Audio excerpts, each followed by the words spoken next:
Unang quarter kuha ng SMB ang possession, sinimulan agad yan ng 2 points si Lassiter at Benny Boatwright habang sa kabila kapansin-pansin na hirap ang Ginebra na umiscore dahil sa higpit ng depensa ng SMB. Dahil sa 3 points si Boatwright, naging 10-0 run agad na nangyari. Finally, nakapukol ng Ginebra with back-to-back 2 points si Bishop kaya nabuhayan ang kabarangay. Plus back-to-back 3 points yan ni Malonzo at nakabawi ang Ginebra 11-0 run. Big block naman ang inabot ni CJ Perez kay Scottie Thompson. At sa remaining minutes ng first quarter, nanaig pa rin ang San Miguel ang score natin 23-21. Second quarter tayo, tinabla ni Scottie ang score sa kanyang layup pero binawian agad ni Abay na isang big 3. Pero salamat kay Scottie sa kanyang 3 din. 30-26 ang score natin, pabor pa rin sa San Miguel. Highlight din ang 3 ni Nards Pinto sa game na to, kaya lumamang ang Ginebra up by 1. Pero Boatwright, grabe ang pinapakita niya sa 3-point line kaya lamang pa rin ang SMB up by 3. Sa wakas, Bishop nakaka-score na rin ulit na may fast break pa sa 1 minute of action lamang ng Ginebra up by 1 plus.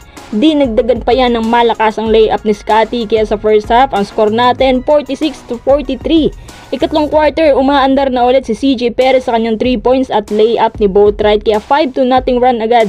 Lamang ulit ang SMB. Ano bang nangyayari kay Bishop mga kuys? Parang siya pa ang nagpapabigat sa Ginebra. Buti na lang may Jamie Malonzo ang Ginebra. Siya yung bumubuhat ngayon. At sumali na rin sa 3-point party si Stanley Pringle lamang ng Ginebra up by 5. Pero Marshall Lassiter nakapagtala ng back-to-back 3 points kaya lamang ulit ang SMB up by 2. At si Marshall may 11 points na. Pero Bishop dinagdagan pang kanyang 15 points. Sa dulo ng quarter na to, lamang ang SMB 76-74.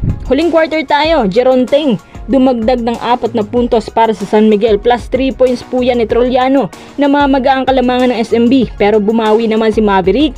Kaya nakahabol po ang Ginebra at 3 na lang kailangang habulin.